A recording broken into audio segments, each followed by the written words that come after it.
Terima kasih untuk hadirat-Mu Bapa. Engkau ada di tengah-tengah kami.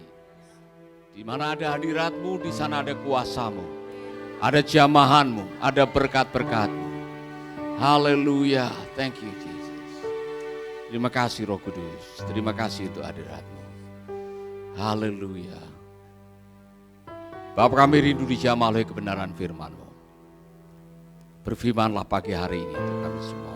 Di dalam nama Yesus yang berdoa. Amin, amin. Silakan duduk Bapak Ibu, saudara-saudara yang menonton lewat streaming. Ada satu yang bertanya, Pak, saya bukan orang Kristen, boleh enggak saya bertanya setelah mendengarkan firman Tuhan? Dan pertanyaannya adalah sesuatu yang sangat lumrah bagi kita. Bagaimana saya bisa menemukan jalan keselamatan? Saudara-saudara, hampir setiap hari ada pertanyaan-pertanyaan seperti itu. Nah, saya ingin untuk saudara-saudara yang dari Halmahera nanti, saya mau menjelaskan bagaimana menggunakan buku ini. Ada 6 buku sebetulnya, ini hanya salah satu yang bisa dipakai untuk menolong orang-orang muda di Halmahera Barat di dalam kepemimpinan. Nanti saya mau menjelaskan itu, tapi pagi hari ini saya masih terbakar oleh apa yang terjadi dalam diri saya selama 2 minggu di Australia. Nanti saya mau berbagi dengan saudara. Ada hal-hal yang saudara-saudara kadang-kadang kita tidak memikirkan, tapi ternyata Tuhan sudah memikirkan lebih dahulu. Jadi saya ketemu dengan orang-orang yang sudah di atas 70 tahun. Siapa yang ada 70 tahun di sini? Pak sudah 70. Ada ketakutan enggak Pak umur 70? Jujur Pak ya, ada takut ya. Takut apa Pak? Takut menghadapi persoalan. Ya, berbagai persoalan di hari tua. Saudara-saudara, 3 orang ini memberkati saya, atau sebetulnya ada 4 couple ya, yang saya temui dan mereka di atas 70 dan beda-beda. Beda-beda ekspresinya, beda-beda pergumulannya, beda-beda cara memandang hidup, dan beda-beda cara memandang masa depan. Saya mau berbagi kepada Anda semuanya karena kita semua akan jadi tua. Itu bukan pilihan Anda. Itu takdir yang harus Anda jalani dalam hidup ini. Menjadi tua itu takdir dan itu keistimewaan. Tidak semua ada yang jadi tua atau tidak semua akan jadi tua, ya kan? Siapa yang pengen jadi tua? Angkat tangan. Semua pengen tua, ya kan? Siapa yang mau mati muda? Tidak ada. Kita semua pengen jadi tua, tapi tua bahagia atau tua dengan penuh derita, kemudian menyesali kehidupan, itu pilihan kita. Ya kan? Saya mau berbagi dengan Anda karena saya yakin istri saya juga diberkati, terutama waktu ketemu keluarganya Pak Jehen ya, suami istri. Kemudian bersama dengan Pak Ian Jerna, hamba Tuhan yang melayani di berbagai tempat, yang malang melintang menghadapi tantangan. Ketemu dengan Pak Paul Pokmore dengan istrinya yang sedang sakit menderita kanker. Masing-masing punya tantangannya beda-beda. Tetapi saya melihat wajah mereka bahagia dan tidak berhenti melayani, itu yang luar biasa. Artinya di tengah-tengah tantangan masa tua pun mereka masih terus melayani. Di ujung kehidupan kita yang dicari oleh manusia, setelah ketemu dengan 4 orang yang luar biasa ini, yang dicari adalah makna. Arti hidup. Tidak peduli siapa saudara-saudara. Di ujung kehidupan saudara nanti yang dicari bukan lagi harta, bukan kuasa, bukan tata, bukan permata, bukan juga wanita. Bukan juga pria. Di ujung kehidupan yang Anda cari adalah untuk apa saya hidup? Orang yang sudah menemukan makna hidupnya pasti akan sukacita. Masa tuanya pasti sukacita. Jadi kalau saudara kok masa tuanya grumpy, tahu grumpy? Suka mengeluh, ya kan? Kalau lihat orang, saudara sirik dengan orang. Kalau ada orang bahagia, Anda yang nangis. Anda lihat orang nangis, Anda bahagia. Susah lihat orang senang, senang lihat orang susah. Kalau itu yang terjadi dengan Anda bermasalah dengan hidup Anda. Makanya yang muda-muda ini tolong pahami ini. di ujung kehidupan, salah satu di pelajaran 2 yang nanti saudara akan baca, nanti saya akan jelaskan, mulai dengan hidup dengan rasa aman. Orang yang mengawali hidupnya dengan rasa aman, semua yang lain akan mudah dijalani. Nanti selesai ini saya kasih tahu cara saudara mengisi, karena ini bagus sekali pelajaran dasar untuk kepemimpinan. Tapi saya mau melanjutkan apa yang dikatakan oleh Ibu. Anda bahagia hari ini? Anda senang dengan apa yang Anda lakukan? Anda senang dengan wajah Anda? Senang dengan dompet Anda? Isinya?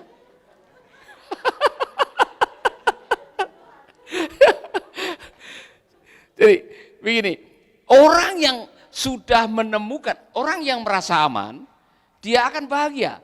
Orang yang bahagia, dia yang akan berhasil. Jadi yang benar bukan berhasil dulu baru bahagia. Yang benar bahagia dulu, rasa aman dulu, terima diri saudara dulu, baru nanti saudara akan menjalani kehidupan dengan produktif. Jadi rasa aman, security itu mendatangkan stability. Saudara stable, saudara merasa aman, kemana-mana nyaman dengan orang, akhirnya Anda bisa menjadi productivity. Anda menjadi produktif.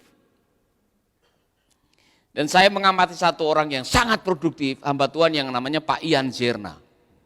Pak Ian Zerna dengan istrinya itu masa mudanya kacau balau. Dia ketemu istrinya di klub. Jadi setelah bulan madu mau cerai. Karena salah ketemu, salah tempat. Tapi karena dia sudah terlanjur diberkati katanya, sudah komitmen di hadapan Tuhan, dia jalani kehidupannya. Susah awalnya. Dia coba dengan berbagai macam cara untuk menjalani kehidupan, sempat jadi pilot, pesawatnya jatuh, tapi masih hidup. Dan dia menyadari, wah ini kasih karunia Tuhan dan sebagainya. Nah saudara, dia punya karunia satu yang mungkin hamba-hamba Tuhan yang lain harus belajar. Bahwa selain kita memimpin jemaat atau selain menjadi majelis, selain saudara menjadi pembawa pujian atau apapun juga, Tuhan tuh kasih karunia untuk hidup. Ada orang Jawa bilang sangu mati sama sangu urip. Bekal untuk hidup sama bekal untuk mati. Bekal untuk hidup adalah profesi Anda, skill Anda, ya kan? Nah, kita masing-masing dikasih, tolong dimaksimalkan itu. Nah, Pak Ian itu otaknya bisnis. Dia beli tanah, dia kapling-kapling, dia jual, untungnya untuk bangun gereja. Dia tunjukkan ke saya salah satu lokasi gerejanya yang luasnya bukan main dan di sampingnya rumah-rumah. Kemudian masih ada tanah yang luas, yang Paulus, ini tanah kalau saya jual sekarang, gereja ini tidak akan pernah kekurangan. Tapi itu skill juga dipakai untuk dirinya sendiri. Selain melayani jemaat, ada 6 gereja di Australia, dia punya skill apa? Dia beli rumah, dia renovasi rumah, dia jual. Dia beli rumah, renovasi rumah, jual. Waktu saya mendengar, ini Paulus tolong doakan, ini sebentar lagi saya mau jual rumah. Dulu saya beli 20 miliar. Kemudian saya renovasi dan sebagainya. Ini sudah saya jual, ada orang yang berminat membeli 40 miliar. Jadi dalam waktu 4 tahun, dia untung 20 miliar. Saya bilang, wah ini luar biasa. Apakah salah?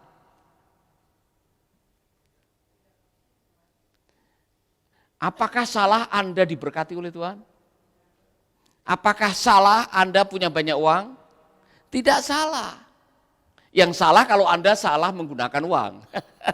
Kalau kita semua perlu duit, pekerjaan Tuhan juga perlu duit. Amin. Jadi orang yang rohani tidak mesti harus miskin. Pikul salib, memang kita semua pikul salib, tapi tidak harus menderita secara ekonomi. Tuhan mau kita diberkati, itu keinginan Tuhan. Memang kadang-kadang kita diizinkan kekurangan, makan sekali sehari, saya melewati itu. Persembahan 2.500 untuk hari Minggu, untuk makan seminggu kurang, saya melewati itu. Semua ada masanya. Amin. Jadi maksimalkan karunia saudara, tahu panggilan saudara. Amin. Jadi pertanyaan pertama untuk menemukan makna hidup. Tolong saudara jawab pertanyaan saya ya. Mau menemukan makna hidup? Tanyakan kepada dirimu sendiri, mengapa saya masih hidup? 1, 2, 3. Jawab dong. Tanya teman saudara, mengapa kamu masih hidup?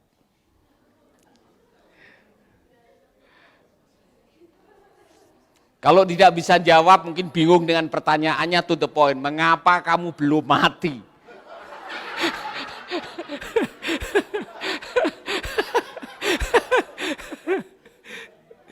Karena kita jujur, kita semua pernah punya pengalaman hampir mati. Iya kan? Ada yang pernah hampir mati? Pak pernah? Kenapa? Jatuh dari pohon kelapa. Ya. Lino pernah mau mati? Ya. Pernah hampir mati? Pernah. Saya 3 kali ya, waktu kena kanker, waktu sekolah Alkitab dikepung 2000 pasukan jihad, kita sembunyi di hutan, pikir kita udah mati, ya kan? Saudara-saudara, saya punya pengalaman hampir mati beberapa kali, tapi saya masih hidup. Saya tahu kenapa masih hidup. Itulah yang membuat Pak Ian Jirna tadi mengakhiri hidupnya dengan melayani Tuhan sepenuh hati. Kenapa? Karena waktu pesawatnya jatuh pikirnya dia mati. Tapi dia masih hidup. Jadi saudara-saudara, hidup dan mati itu harus dipahami. Karena ada yang mengatakan begini, hidup mati itu urusan ilahi. Tapi di antara hidup dan mati itu urusan saudara. Iya kan? Soal saudara lahir di mana Anda tidak bisa milih. Mau milih bapak siapa Anda tidak bisa. Mau suku apa Anda tidak bisa, itu takdir. Mau lahir dengan rambut keriting, kulit hitam atau putih Anda tidak bisa pilih. Nah, jangan berusaha mengubah apa yang menjadi takdir Anda. Stres. Udah tahu keriting mau dilurusin, balik lagi keriting kan.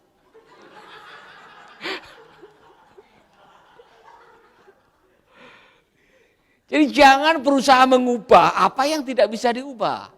Tetapi soal miskin, gagal atau berhasil, itu pilihan saudara. Karena apa? Anda lahir dari keluarga miskin, belum tentu miskin selamanya. Anda dari keluarga buta huruf, belum tentu saudara jadi buta huruf. Itu pilihan saudara. Jadi saudara-saudara, tolong pikirkan baik-baik. Cara terbaik untuk menemukan jawaban dari pertanyaan ini, mengapa saya masih hidup, adalah tanya kepada yang kasih hidup saudara. Jelas ya? Amin. Ada yang masih bingung untuk apa saya hidup? Dulu ada lagu, masih ingat Bu? Waktu saya kecil, waktu kita di SMA. Untuk apa aku dilahirkan? Ini orang bingung. Yang jomblo-jomblo jangan pernah menikahi orang bingung. Jangan pernah menikah dengan orang yang tidak tahu untuk apa dia hidup. Kalau dengan dirinya sendiri aja bingung nikahi anak orang, dia juga ikut bingung nanti. Nanti keluarga menjadi keluarga yang bingung. Kemudian jawabannya, aku lahir hanya untukmu. Salah. Anda tidak dilahirkan untuk menemukan teman hidup, bukan itu. Ya. Jadi yang masih bingung dengan hidup, tolong temukan, jangan telat. Bahwa Efesus 2 ayat 10 itu benar. Kita ini buatan Allah, diciptakan dalam Kristus Yesus untuk melakukan perbuatan baik yang Allah siapkan sebelumnya, dan Allah mau kita tinggal di dalamnya. Maka saudara yang sudah tahu untuk apa saya hidup, dimanapun juga saudara akan berhasil. Amin. Saudara tahu untuk apa kursi diciptakan? Untuk duduk. Bisakah saudara pakai kursi untuk payung waktu kehujanan? Bisa.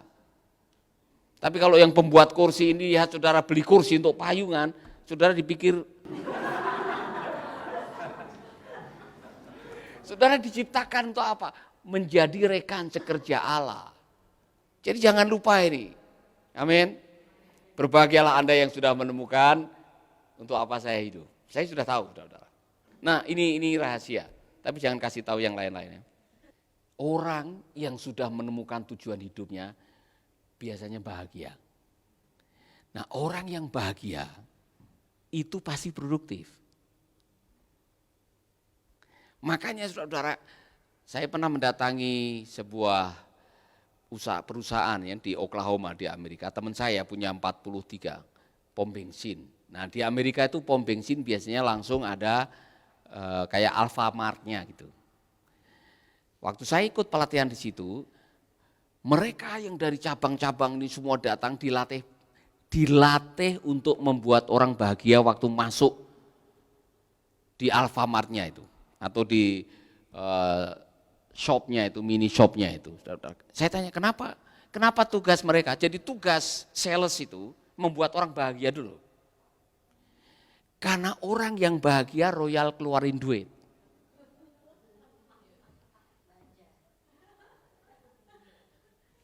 Jadi istri-istri kalau mau suamimu royal mengeluarkan duit, buatlah suamimu bahagia. Benar Pak? Bukan hanya itu. Saudara tidak tahu bahwa di surga itu hanya ada satu suasana. Sukacita. Makanya Anda dilahirkan ke dalam dunia ini untuk bisa sukacita. Bahkan sekolah sukacita ini ada di dunia ini. Maka jangan mengizinkan hal-hal yang seperti tadi mengeluh, komplain, rasa bersalah, kepahitan, mencuri sukacita saudara. Sebab kalau Anda tidak biasa sukacita di dunia, saudara tidak akan betah di surga. Coba bayangkan Anda tidak biasa sukacita, kemudian masuk surga. Surga itu kan sukacita selama-lamanya dan di sana tidak ada tangisan dan air mata. Semua menyanyi, bersukacita, karena Anda tidak biasa, kaget kan? Kemudian Anda di belakang mojok, itu lama-lama bosan. Kemudian Anda tanya kepada malaikat, Tuhan, adakah tempat alternatif di sini? Ada, mau pindah. Life is short, hidup singkat, berbahagialah. Kenapa? Karena dengan bahagia kita bisa berkarya bagi Tuhan. Mengapa Anda masih diberi hidup? Karena Tuhan punya rencana lewat hidup saudara. Setiap orang, Tuhan punya agenda dalam hidup saudara. Amin. Mengapa saudara masih hidup? Tuhan punya rencana. Nah konsekuensinya bagus. Serumit-rumitnya hidup Anda, sesulit-sulitnya masalah Anda, sebesar-besarnya problema hidup Anda, besok pagi tolong dicek. Masih ada? Oh masih ada. Berarti kasih karunia Tuhan masih berjalan buat saudara. Ya kan? Ini manusia ini aneh. Ada yang tiap hari pikirannya hanya satu. Lebih baik saya mati. Besok hidup lagi. Ya kan? Kita ketemu kakek ketut namanya. Di negara 3 kali coba bunuh diri. Yang terakhir ditanya, waktu mau bunuh diri apa yang Anda lakukan? Saya berdoa sama Tuhan Yesus. Tuhan Yesus jemput saya sekarang, putus talinya. Dia tidak jadi mati, padahal dia gantung diri. Lehernya masih ada bekasnya. Jadi Mbah, saya bilang, memang belum waktunya. Jadi ada yang pengen mati, tidak mati-mati. Ya, yang pengen mati, tiba-tiba mati mendadak.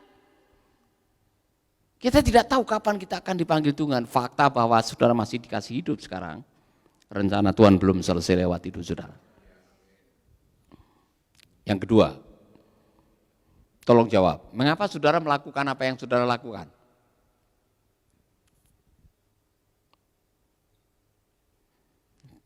Pak Roni bikin apa di sini? Ngapain melakukan apa yang Anda lakukan? Cari makan Pak. Kebanyakan kita bekerja untuk cari makan. Jam 8 sampai jam 5 sore kerja, cari makan. Kita diciptakan bukan hanya untuk cari makan. Kalau Anda hidup hanya untuk cari makan, Anda akan menyesal. Ngapain di sini Pak? Nyari makan Pak. Ketemu lagi sama saya 25 tahun kemudian. Ngapain di sini Pak? Nyari makan. Ketemu lagi 40 tahun udah pakai tongkat. Ngapain di sini Pak? Nyari makan Pak.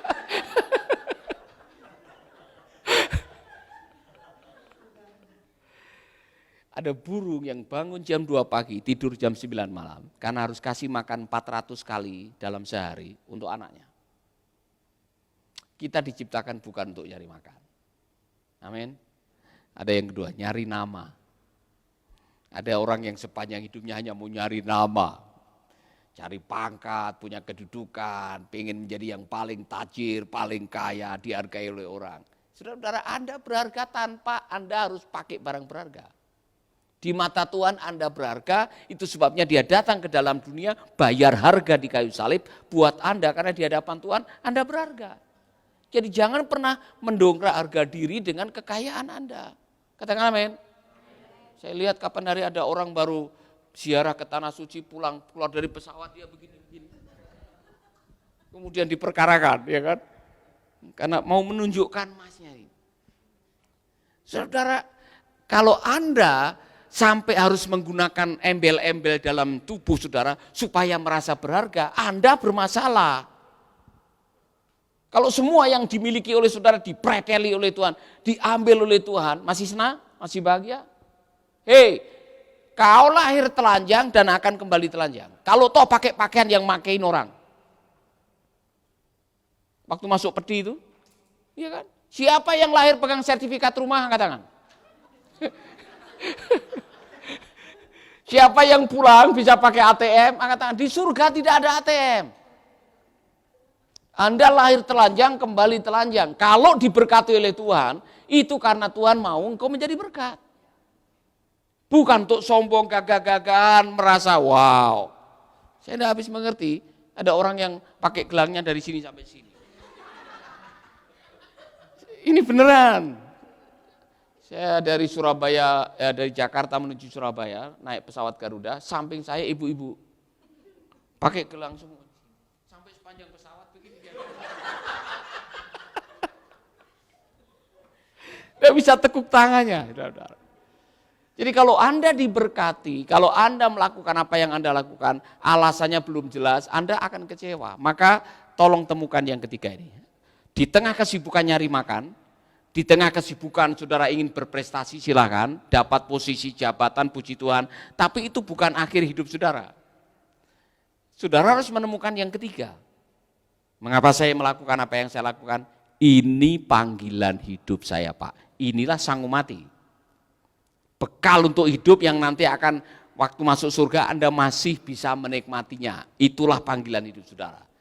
Jadi saya mau tanya kepada saudara, kalau nanti malam didatangi malaikat, bahwa surat keputusan dari surga, bahwa Anda akan dipanggil tanggal 17 Agustus jam 10 pagi, detik-detik proklamasi, malaikat akan menjemput Anda pulang, dan Anda masih ada 4 minggu untuk melakukan satu hal. Satu hal Anda senang melakukan, Anda merasa produktif, dan waktu pulang ke surga masih bisa menikmati hasilnya. Mau melakukan apa?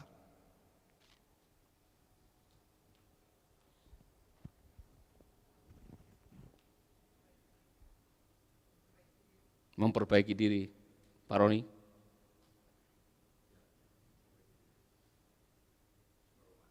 Merubah diri, Ibu Yeye. Tanggal 17 detik-detik proklamasi. Saya yakin itu tidak terjadi. Cuman seandainya satu aja. Oh iya. Tiap hari. Malah kalau kamu peluk saya kuat-kuat, saya mati duluan.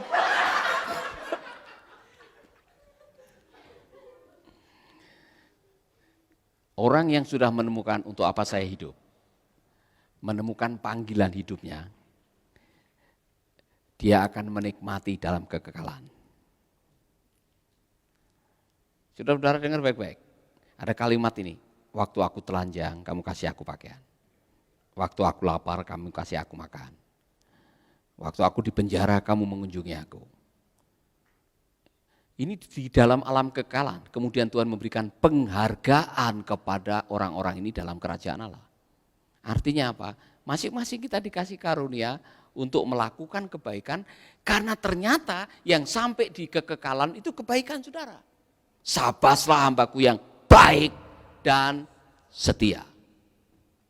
Kesetiaan dan kebaikan Anda diperhitungkan di dalam kerajaan surga. Maka mumpung masih hidup, dua hal ini jangan sampai keluar. Kalungkanlah di lehermu katanya. Kesetiaan. Amin. Tengok pasanganmu atau tengok teman di sampingmu, jangan pernah berkhianat. 1, 2, 3.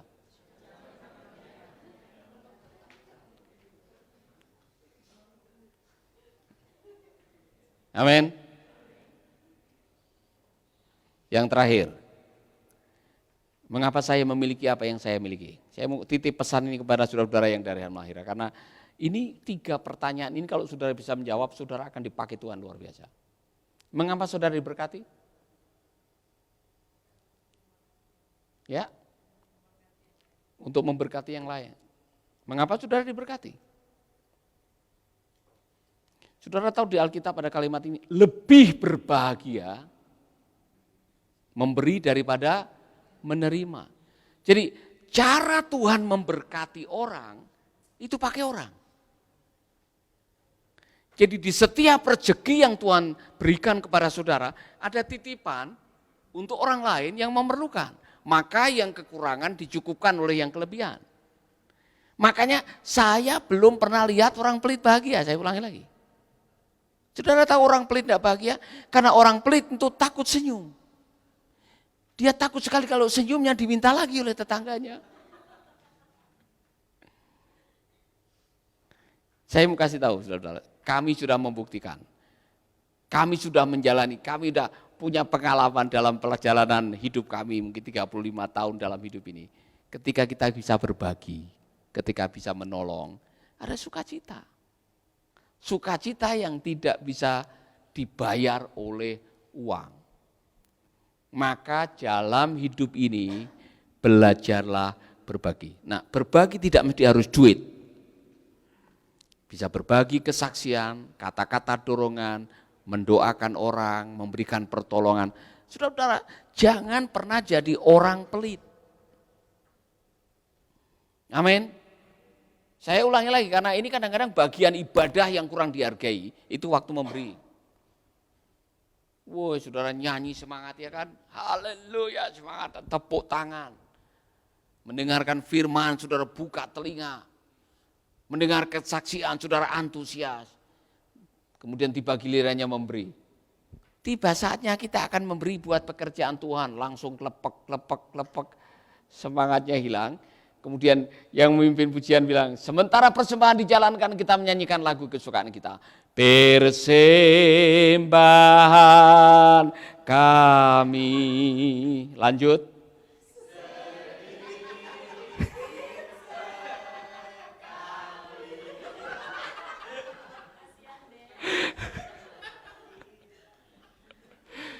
Aduh.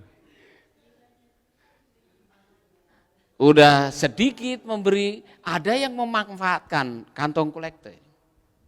Ini teman saya di sini yang gereja yang cukup besar pernah kecolongan. Ada orang yang datang ke ibadah, saatnya memberi justru dia ngambil. Jadi saudara, kalau ingin hidup Anda diberkati, tahulah untuk apa Anda diberkati. Karena orang yang tahu untuk apa dia diberkati, pasti hidupnya akan luar biasa. Amin. Jadi nanti pulang ke tempat masing-masing, usahakan tiap hari jadi berkat. Saya mau mengatakan, saya mau mendorong saudara-saudara, gereja harus berdampak. Saya yakin saudara berasal dari gereja macam-macam. Tapi kalau ada orang miskin di samping gereja, ada orang perlu pertolongan, lakukan sesuatu buat mereka, jangan nunggu nanti. Jangan pernah menahan kebaikan untuk orang yang berhak menerima. Maka saudara akan diberkati. Amin. Saudara, tidak mesti harus duit. Senyum itu memberkati. Kasih senyum, saudara akan dapat senyum. Beri, maka kamu akan diberi. Ada hukumnya itu.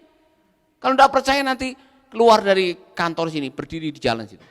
Senyumi setiap orang yang lewat. Walaupun saudara tidak kenal, itu orang yang saudara senyumi, pasti balas senyum dengan saudara, ya kan? Kalau tidak percaya nanti keluar situ. Kalau saudara senyum kok dilempar batu, itu musibah.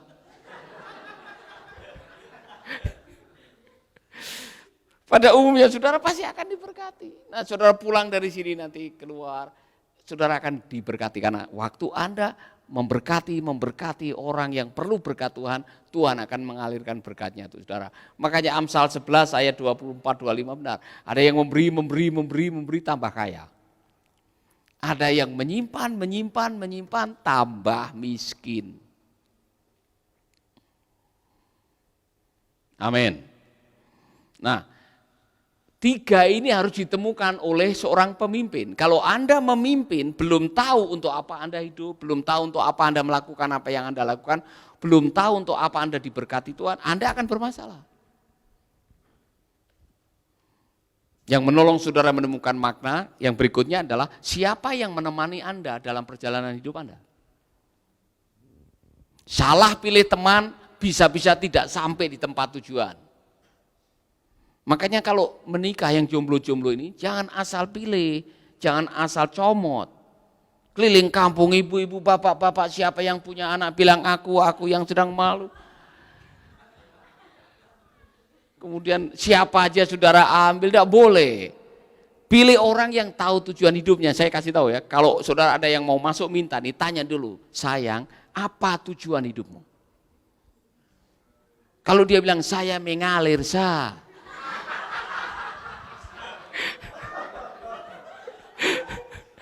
putuskan di hari itu. Cari yang lain. Dengar ya, Osi. Kalau ada abang yang kau tanya, saya mengalir. Jangan menikah dengan dia. Dia sendiri tidak tahu hidupnya mau kemana. Mau mengalir kemana. Ya kan? Tanya ini pastikan dia mau kemana. Jadi saudara-saudara, jangan sembarangan memilih teman hidup. Ya, dulu saya dipimpin oleh Tuhan menerima pilihan ini. Saudara-saudara. Sebetulnya dia yang memilih saya, bukan saya yang memilih dia. Saya iya kan? Kamu kan punya banyak pilihan waktu itu.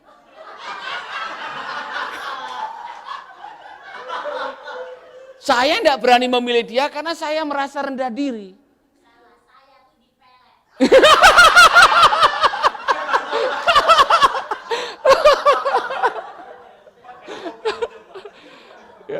Dia banyak yang cinta sama dia banyak. Teman-teman saya suka sama dia.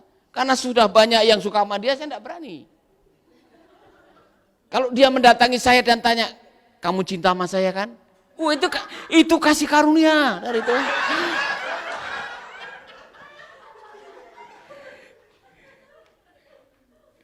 Jadi saudara-saudara yang laki-laki yang tidak berani menyatakan, minta pertolongan Tuhan. Tuhan punya cara untuk Anda memilih atau mendapatkan teman hidup.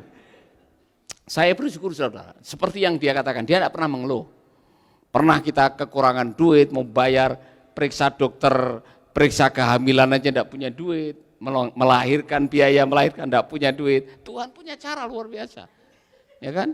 Kita selama nikah udah pindah 23 kali, Pak. Mungkin saya rekor yang paling banyak nih. Pindah 23 kali. Dan sudah segala macam pernah kos-kosan yang tidak ada jalannya itu. Kalau mau ke tempat tidur harus begini-begini jalannya. Kita pernah mengalami itu. Jadi cara Tuhan luar biasa. Amin. Jadi jangan pernah saudara-saudara salah memilih teman.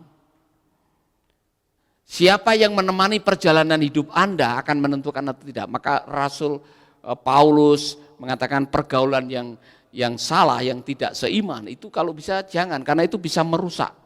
Maksudnya kalau teman hidup yang tidak seimbang, itu bisa merusak perjalanan hidup saudara. Amin. Pertanyaan yang berikutnya, apa yang Anda bawa dalam hidup akan menentukan berhasil atau tidaknya hidup Anda. Salah bawa barang, bisa tidak sampai di tujuan. Itu pesawat Mandala yang 15 menit setelah take off jatuh, keberatan bawa durian. Gubernur Sumatera Utara waktu itu mau menjamu gubernur yang datang ke istana dengan membawa durian, tapi overload. Saudara-saudara, jangan membawa sampah yang bakal memberatkan perjalanan hidup Anda. Anda tidak bisa menikmati hidup. Apa itu sampah? Luka masa lalu, kepahitan, amarah, rasa bersalah, khawatir, stres, tinggalkan. Pernah lihat pemulung? Apa yang baik dari pemulung coba? Ya? Apakah semua sampah di rumah saudara dibawa oleh pemulung? Apa yang dibawa? Yang bisa didaur ulang, yang bisa bermanfaat, bawa. Yang tidak bermanfaat, lepaskan, tinggalkan. Ngapain bawa-bawa masa lalu yang pahit, yang membuat Anda meneteskan air mata, selalu diingat. Setiap kali ngomong bilang, dulu saya, itu dulu.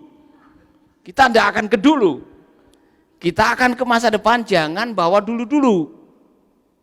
Yang bisa tinggalkan, tanggalkan masa lalu saudara yang berat-berat, yang memberatkan perjalanan, tinggalkan kita ke masa depan. Sehingga masa tua kita ringan, Pak.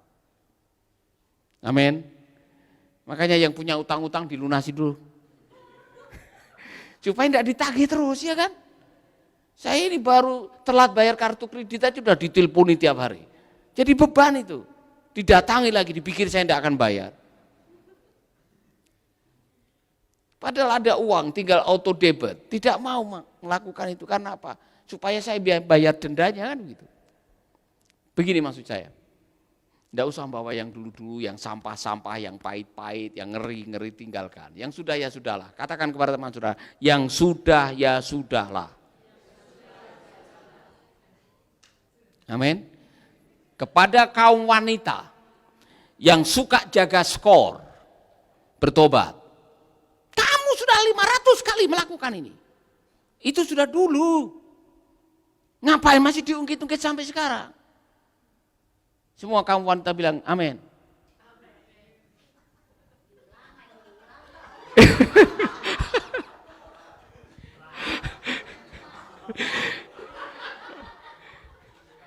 Bagaimana suami-suami? Pernah mengalami nasib yang sama?